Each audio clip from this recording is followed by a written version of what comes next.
E aí eu vim falar aqui sobre melhorar nossa suíte de teste, né? Sobre muita gente aqui, não sei se vocês já trabalharam com testes, né? Hoje, não só unitários, como também expresso e de end-to-end, mas quando eu entrei na CIT, faz 4 anos isso também, né? Igual o Pedro, bem recente, eu não tinha nenhum contato com testes, eu só fazia desenvolvimento, né? Sou desenvolvedor Android hoje, aqui na CIT, e só desenvolvia testes, não entendia para que servia, né? Hoje, sobre validar, fazer a nossa... verificar se está funcionando, não só os testes manuais, mas ter um teste que cobrisse, verificasse o funcionamento com frequência. Só que a gente, sempre que faz esses testes, nunca necessariamente considera para que realmente é o teste. Simplesmente para validar a nossa função. E aí a gente entra num campo de... Se a gente tem 100% de cobertura de um teste, ele realmente está seguro? Isso quer dizer que o teste está funcionando? Que a gente está cobrindo todos os cenários? E se sim, ele ainda assim é um bom teste? Então, eu desenvolvi um teste, um aplicativozinho rápido aqui, né? Só um teste de exibir, como se fosse um iFood, onde a gente tem um tempo de abertura, uma lista de produtos, de itens, né? Mas para a gente fazer um cenário, como eu trabalho com Android, eu trouxe um Android, é um código bem simplificado. Eu vi que depois eu até subi ele no Git, né? Eu passo para vocês acessarem tudo e ver como está o código. Mas ele basicamente faz uma busca em um business do sucesso e erro. Tem algumas verificações se está aberto, tudo, né? E exibe na tela essas informações, não tem nenhum segredo. Tanto que é tudo dados falsos, né? Não temos nada demais. E assim, eu fiz os testes dele, dessa cobertura. Então, teste simples, se a gente executar, vamos ver que são testes de carregamento de data, teste de abertura, se restaurou lista vazia. Então, basicamente tem isso. Não é nada muito fora do padrão. Se a gente executar, por exemplo, o Jacoco, não sei se vocês já utilizaram, só para a gente verificar a cobertura de código, se ele está passando por esse código, né? A gente consegue ver aqui que é um código 100% coberto. Então, na teoria, estamos seguros, ele não é um código que tem problemas, né? Então, tudo isso parece tranquilo. Só que, se a gente pensar no código em si, se outra pessoa, em algum momento, tiver uma modificação a ser feita, se tiver uma remoção de um código, isso garante que o nosso código está funcionando? Então, digamos aqui que a gente vai mexendo... Alguém veio aqui e removeu o loading da tela. Então, teoricamente, a gente está validando sucesso, a gente está validando erro, e aí, código, quando a gente, né, até usando a IDE aqui para verificar a passagem em linha de códigos, você vai ver que hoje passou por essa linha, né? Tive essa marcação, não temos nenhum problema. Porém, se a gente remove uma linha, significa também que o código não foi para executar, ainda assim todos passaram, então a gente não pegou essa modificação. Se a gente adiciona um campo em Analytics, por exemplo, também pode ser que a gente não pegue. Outro ponto importante também que a gente consegue ver é se a gente precisar, em algum momento, dar uma manutenção nesse código, o quão simples é de entender, olhando para isso, o código, o que foi feito aqui.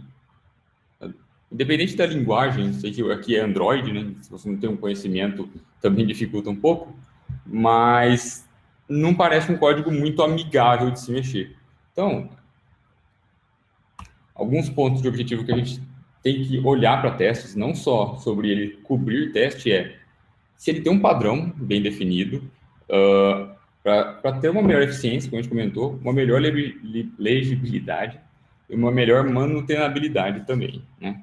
Então, assim, não basta ser um teste, tanto quanto um código, ter um teste bom com melhor manutenção, com melhor legibilidade, também é muito importante. E isso se aplica tanto no unitário quanto expresso, né? Então, todos, teste de UI, teste de screenshot, dependente do teste que você vai buscar fazer, é muito importante pensar nessas coisas. Então, a ideia aqui desse talk é trazer padrões, mostrar formas de se melhorar isso, para tornar essa suíte sua de teste muito mais funcional, ter realmente uma função do que simplesmente cobrir linhas de código. Então, um dos primeiros pontos importantes é a organização de teste. Então, todo teste por padrão tem 3 momentos, deveria ter, né, no caso. Seria um arrange, uma organização dos seus objetos, um act, uma ação que vai ser executada, e o assert para verificar realmente se o retorno foi o esperado, né? Isso ajuda a gente a ter uma leitura mais clara, né, do que está sendo feito no teste. Então, olhando para um desses testes, então, basicamente, a gente tem uma etapa de configuração do teste, né, do que ele espera. Aqui eu estou usando uma lib de mock para ter retornos, né? Então, no caso de toda vez que eu chamar isso do business, ele vai me dar essa lista de retorno, né? Então, a gente teria range para organizar uma ação que é feita, né, no caso do meu view model, que está chamando o carregamento de data, né? Então, a gente tem os métodos públicos que possam ser chamados. E uma parte de asserção dos estados, né? Então, eu verifiquei que o retorno foi um sucesso, eu verifico que ele retornou esses dados e também estou verificando ao mesmo tempo o Analytics aqui, aproveitando esse cenário. Inclusive, a gente vai voltar nesse ponto para frente. Então, vamos ver que no fim eu tenho um código muito mais legível, né? Independente se você olha em comparação com esses, né? Para esses, a gente tem um código que no mínimo te diz o que está acontecendo aqui.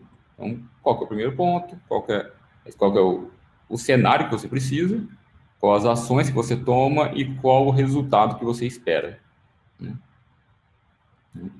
Esse é um ponto inicial. O que a gente fica até mais claro com os prints, né? Então, você tem essa mesma organização. Sobre nomenclatura de testes, que é um outro ponto muito importante. Se a gente olha hoje para um teste executado, consigo até apresentar melhor olhando para cá. Opa, peguei o errado. A gente tem isso de teste. Então, checa se foi fechado, se teste API. Porém, se um desses testes quebrar, o quão fácil é a gente entender o que aconteceu? Não fica muito óbvio. Por exemplo, se tem um teste de API erro, então, o que aconteceu nesse erro? Foi só... Que API foi chamada? Qual o método? Como a gente vai buscar consertar ele? Então, assim, você teria que entrar lá, não só no buscar o código, mas como você também teria que buscar no código mesmo o que aconteceu. Se a gente tem um texto com o nome API Error, então você teria que vir no view model, buscar qual o erro. Olhando para uma organização mais de nomenclatura melhor, então, a gente usaria um padrão mais como o nome do método que foi chamado para o teste, qual o cenário esperado para ele, qual o comportamento que ele vai te trazer. Então, isso deixa muito mais... Do mesmo jeito que a gente faz métodos, né, na aplicação que tenham coerência, né, que façam sentido, então, não vamos chamar o método de faça algo ou de faça aquela chamada, busque na API, a gente vai dizer que carregue os dados de alimentos, carregue os dados do usuário, né? Então, a mesma forma de nomenclatura é importante, né? Olhando para um produto final, a gente teria algo como um fetch data, um error, então deve retornar um estado de erro. Um fetch data com sucesso, com data, deve retornar data, né? Então, olhando num comparativo aqui de prints, né? num cenário de erro, a gente tem um view model test load data, que não me diz muita coisa. Já num cenário de um erro mais bem definido, a gente tem que o método fetchData, no cenário de sucesso, onde vem data, e deveria me retornar data, ele tem um erro. Então, a gente já está muito mais bem encaminhada essa correção do que simplesmente dizer que o carregamento de data deu um problema. Um outro cenário que a gente também precisa tomar cuidado é validar muitos cenários em um único teste. Então, como eu tinha acabado de mostrar, eu fiz um teste para sucesso, né? E nesse sucesso, além de verificar se temos sucesso, verificar os dados retornados, eu aproveitei a oportunidade e já verifiquei se uma chamada de Analytics, um envio de dado para um Analytics, né? Então, já está retornando, então quis aproveitar esse cenário. Porém, se em algum momento esse teste quebra, né? Se esse teste, por exemplo, foi modificado e faltou um A no envio e tal, e esse teste passou a quebrar, esse bloco de Analytics nunca vai ser executado. Então, a gente perde essa cobertura, essa segurança desse teste também. Então, dependente do teste, é importante que eles sejam isolados, né? Por mais que isso se torne repetitivo em alguns pontos, eu vou mostrar mais para frente em outro cenário, essa repetição de código, é importante que isso seja repetido exatamente para te dar esse isolamento, né? Essa garantia de que você está realmente protegendo tudo. Então, porque senão um cenário de sucesso pode ocultar um cenário mais grave de Analytics, né? E aí até fiz uma separação aqui para mostrar, né? Então, o ideal é que a gente use esse estilo de teste primeiro o sucesso, e como vocês podem ver, ele segue basicamente a mesma formatação, né? Só que testando aqui embaixo. Eu basicamente tirei os dois blocos. E novamente a nomenclatura, né? Trazendo essa indicação de aonde está acontecendo. Então, temos o método de tracking, sem data, né, no cenário onde não tem datas, e que ele me deve retornar um valor de 0. Então, fica muito mais claro do que está acontecendo aqui. E isso também nos leva a um segundo ponto, que é validar métodos privados testando métodos públicos. Eu já vi muito acontecer, e eu, inclusive, já fiz no começo, de expor dados, métodos privados para testar no unitário. E não faz muito sentido, né? A gente não deve condicionar a nossa implementação para os testes. Os testes estão ali para servir a nossa implementação, não o contrário. Então, a ideia é que a gente teste os métodos privados olhando para os métodos públicos, né? Então, da mesma forma que aqui eu teria dois métodos, é um método privado de sucesso, né? Ele só é chamado aqui. Eu fiz um teste que olha para que tem a nomenclatura do privado, né, como a gente vê aqui, porém, no ACT, ele chama o método público. Porque, no fim, os métodos privados só existem mesmo para suportar os métodos públicos, né? No final das contas, o importante é o resultado que sai disso tudo, né? Não necessariamente o método privado em si. Então, o método privado deve ser só um adicional, né, nos testes, né? E aqui a gente passa num outro ponto, que é não utilizar dados do sistema para mock. O mock, o teste em si, tem que ser um ambiente isolado. Então, tudo que tiver influência externa, seja data, seja algum recurso do sistema, câmera, biometria, então tudo isso pode atrapalhar o seu teste de alguma forma. Muitas bibliotecas têm isso. Então, a gente geralmente costuma abstrair essas informações para ficar mais claro. Uma abordagem muito comum que a gente usa é encapsular essas informações. Então, digamos que a gente tem um teste de verificar a informação, essa informação aqui dos dias abertos. Então, a gente tem que olhar para o dia... Eu coloquei do dia 9, cadê? Aqui. testar a abertura aberta, se está aberto. Então, estou verificando se está aberto das 8 às 18 horas. Eu coloquei aqui a data de hoje, então. 2021, isso é um dado mocado, ele não é o dado do sistema. Supondo que a gente use o dado do sistema, vou modificar o código aqui só para a gente... Isso aqui vai buscar a data de hoje, né? Considerando os dados do sistema, e não mais esse meu dado falso. Então, eu poderia tirar isso aqui. E rodar o teste. É para ele me trazer isso aqui corretamente, já que hoje é quarta-feira, ele vai me dar um dia da semana. Então, a informação continua sendo um sucesso. Porque se a gente olhar aqui, né, ele olha para sábado, domingo, e o resto dos dias da semana ele me dá que está aberto. Porém, se hoje a gente olha, se na quarta-feira, se for domingo, né, se a gente chegar a olhar para o domingo, e ele for, esses testes rodarem no domingo, isso já não faz mais sentido. Então, seria o caso aqui. Então, estamos olhando para o domingo. Opa. Né? Domingo, vocês. Estou olhando para trás, na verdade. Se a gente olhar para o domingo, né, que teoricamente é o dia fechado, esse teste passa a quebrar. Então, a gente olhar para o sistema não faz muito sentido. Então, uma abordagem sempre importante é sempre usar dados locados. Então, no caso, eu criei uma classe que me retorna exatamente aquilo, né? E aí, supondo que você trabalhe com interfaces e tal, você pode passar nessa interface a retornar direto o dia que você precisa. Isso também é uma abordagem muito comum. Bom, e aí eu comentei. Então, aqui essa classe abstrai os dados do sistema, né? Então você não precisa usar ele, você consegue sobrescrever esses dados, retornando exatamente o dia.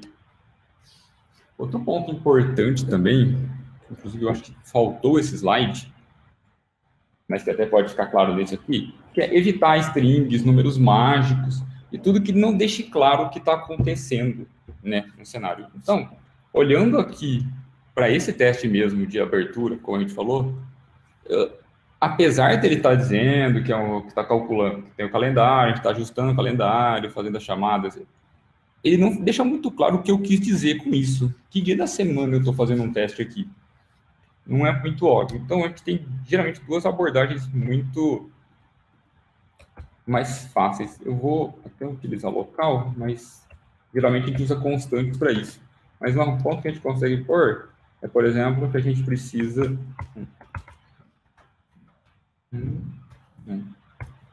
fazer...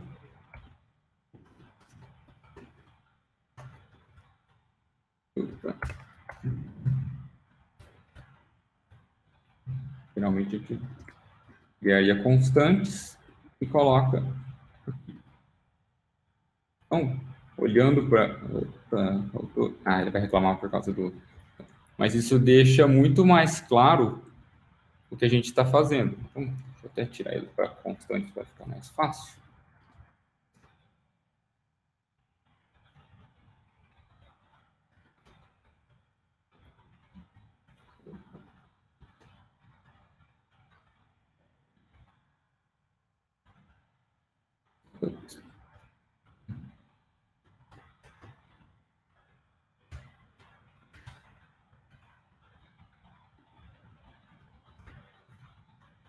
Então,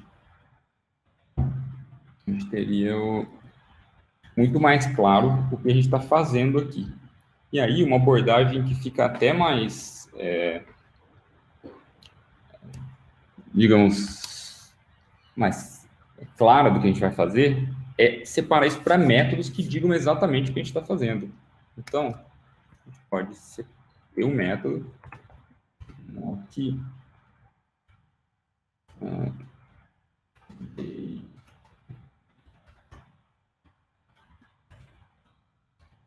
Passaria dentro.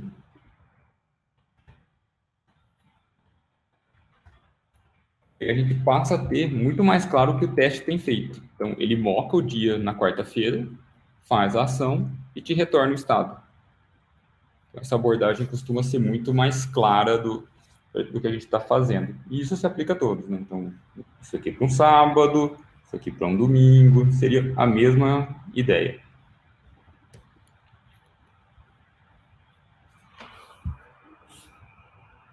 Como eu mostrei aqui, você consegue fazer essa abstração de deixar muito mais claro o que você está fazendo.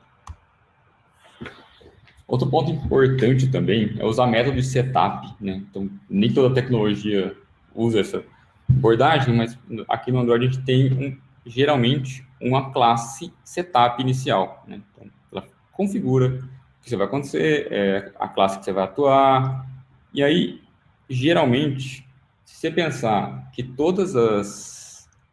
o nosso código vai passar por esse bloco, a gente que verifica o dia, né? E esse dia valida se a gente está no sábado, no domingo, se tiver, ele me dá um estado fechado, né, para essa lista. Faz sentido a gente ter um setup para todo mundo que a gente está na quarta-feira. Porque todos os testes são baseados com a loja aberta, então ela tem que dar um sucesso, ela tem que dar um erro.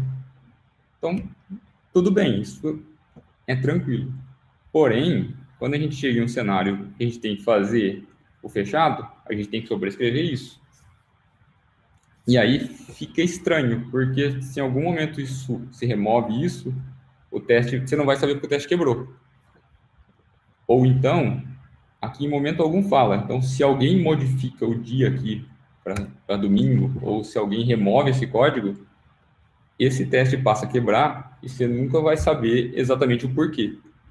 Ele não tem uma explicação clara aqui. Você não tem esse cenário claro que não basta ele retornar um sucesso.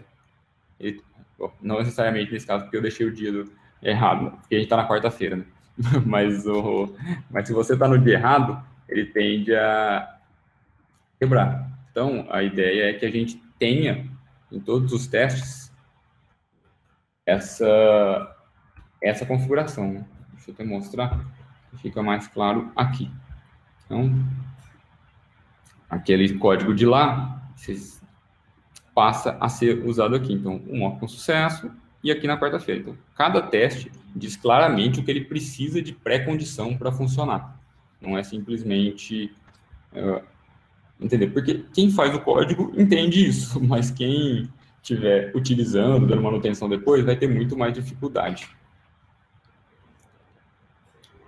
E um outro ponto também é evitar lógica em teste. O teste em si é para ser uma condição única e só executar, ter a condição, a ação e acerte. Se a gente começar a adicionar lógica no teste, faria sentido a gente ter um teste para o teste. Então, corre de você introduzir bugs no teste. Isso acaba sendo meio contradizente, né? Então, fica muito mais complicado. Um exemplo bem claro que a gente pode usar, até nesse ponto final aqui, o código que ficaria no final, a gente tem que fazer um teste das informações aqui, se está fechado, aberto, né? E a gente tem um else para todos. Seria muito mais conveniente, em vez de fazer um teste por dias, a gente fazer um teste com uma lista. A gente pega essa lista, segunda, terça, quarta, quinta e sexta, roda um for nela, moca o dia conforme o item da lista, faz a asserção e verifica. Na prática, tranquilo. Isso vai funcionar. Temos coberto todos os dias da semana. Mas digamos que em algum momento alguém pega aqui e fala que na segunda-feira só vai abrir até as 15 horas. Para a gente rodar esse teste novamente,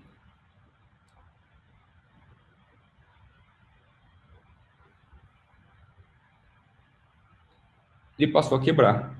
Só que dia que quebrou? Em momento algum isso me diz o dia que quebrou. Ele só fala que a gente espera que dê isso e não espera o dia.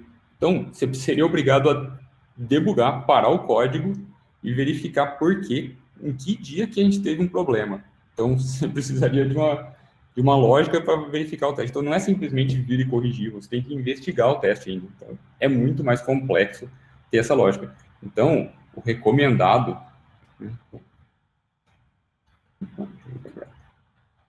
Recomendado, então, por mais que isso se torne repetitivo, seria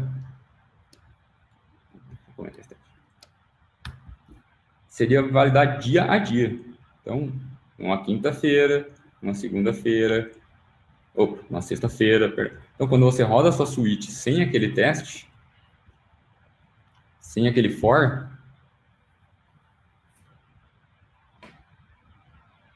você vai ver que qual teste quebrou? O método de abertura de informação na segunda-feira no retorno de informação. Então, você sabe claramente qual foi sua lógica que quebrou.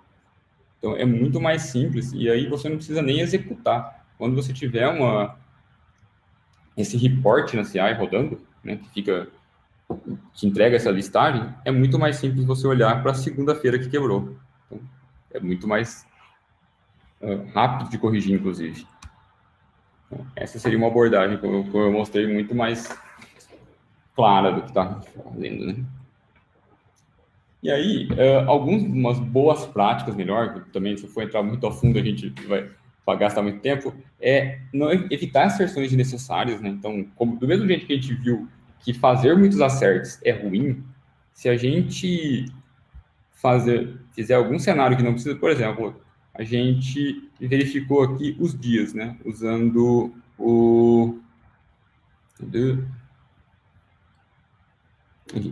tem um teste que verifica os dias. Ela atua só nesse bloco. Então, o único ponto que a gente precisa é configurar a data.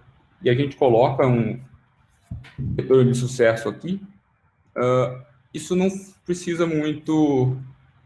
e aí ele faz algumas asserções de outros dias. Não, isso não adiciona muito ao projeto. Isso adiciona complexidade ao teste. E para quem lê depois, vai ficar com muito mais dificuldade de entender o que está acontecendo, né? Na verdade, eu inverti, né? Eu falei das pré-condições. Isso seria o cenário das pré-condições. O mesmo cenário serve para as verificações de asserção, como eu estava comentando. Então, por mais que a gente tenha aqui os itens e tal, se a gente... Supondo que a gente retorne muitos dados aqui no sucesso. Então, a gente retorna a salada, a gente retorna o valor, a gente retorna quem comprou, quantidade já comprada, uma lista gigante. O intuito desse teste é validar necessariamente se for um sucesso. Quanto mais itens a gente colocar, mais complexidade a gente adiciona nesse caso. E não precisaria disso. Na prática, você teria outros testes que retornam esse modelo com a configuração certa. O business deveria ter esse teste. Então, é bom deixar claro que cada teste está validando. Ter, sim, um teste de item a item, mas que ele fosse isolado simplesmente para isso, né? Não só verificar sucesso, verificar itens, verificar analytics. Isso só dificulta mais. Outro ponto que eu até já comentei antes é sempre mocar as coisas, né? Deixar dados falsos, porque o teste em si tem que ser algo isolado. Então, independente do que acontecer em outras classes, do que acontecer no projeto, essa classe está garantida, ela está protegida, né? E uma prática importante, pessoal, que aí a gente frisa muitas vezes no projeto e tal, é reproduzir bugs com teste unitário. Se você achou um bug, que a seu time reportou esse bug, crie um teste para ele. Significa que esse bug escapou da sua lógica, né? Então, por mais que você entregue, tem essa prática de entregar a sua task, a sua demanda com o teste, é importante que, se apareceu esse bug depois, faça a cobertura até para você rever a lógica, então, e garanta que esse bug não vai voltar a acontecer, né? Então, tenta cercar ele de todas as formas, botar... Um bug muito comum, por exemplo, que acontece, um bug, às vezes, que você envia uma lista de coisas, a gente faz uma validação de itens aqui. Então, a gente enviou dado de sucesso e a quantidade de itens. Só que a gente não valida isso, por exemplo, a quantidade de itens. O pessoal passou a mandar um item a mais aqui, isso não vai fazer diferença. Se a gente adicionar um usuário aqui, seja... O campo vai passar a ser enviado aqui e você nunca vai saber. Então, é um teste também. Então, uma prática para você cercar isso é verificar sempre, você faz um teste para listas, verificar o size dela. Porque se ela aumenta ou diminui, você já pega um possível problema. E o último importante ponto é reconhecer a dificuldade para você configurar um teste como um alerta. Muito provavelmente a sua implementação não está com uma arquitetura muito boa. Então, testes tendem a ser simples de fazer. Tá? Não é para ser complicado. O teste é só para ser uma extensão da sua implementação e ele é para ser simplesmente configura, chama e testa. Se você está tendo muita dificuldade para fazer um teste independente do cenário, muito provavelmente é a arquitetura que você usou que está dificultando isso, tá?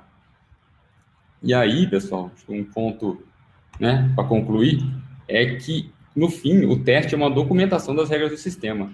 Se você olhar essa view model, deixa eu aumentar o código aqui. Para quem entra aqui, ela não é fácil de entender. Então, independente da tecnologia que você vem, você vai olhar um código, você vai ter que analisar. Então, se ele entra, faz uma checagem de qual dia está aberto, retorna um estado, cancela, para o método, busca dados. Então, você tem que entender o que está acontecendo.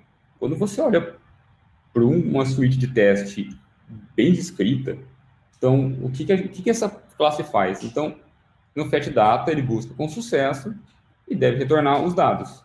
Então, o que eu preciso de pré-condição? Que a gente tenha um sucesso, e aí no sucesso você consegue ver, né, até qual que é o retorno esperado, consegue ver qual é a massa que ele vai a forma que ele vai te retornar essa massa.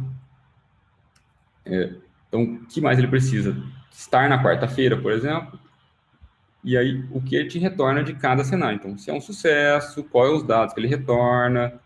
O mesmo vale para um cenário quando a lista está vazia. Então, assim, você tem muito mais claro e muito mais legível, diria praticamente em português, mas no caso em inglês, de o que você está fazendo. Então, você tem aqui uma descrição muito clara do que esse view model faz em todos os seus cenários. Então, você tem 100% de cobertura, você tem uma garantia que seu código está executando exatamente o que você espera que ele faça, e tem aqui muito claramente uma descrição disso.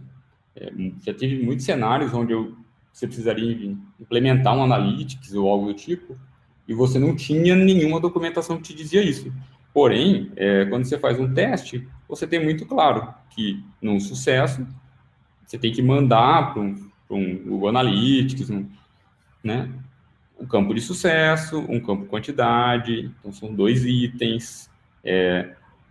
Você tem muito claro que numa segunda-feira, o texto que tem que aparecer na tela é isso, então você tem também uma validação de tela. Você consegue garantir que todo o texto na tela vai estar da forma que você espera. Então, numa segunda-feira tem que aparecer esse texto, numa terça-feira também, então no domingo ele tem que aparecer. Então, isso deixa muito mais claro.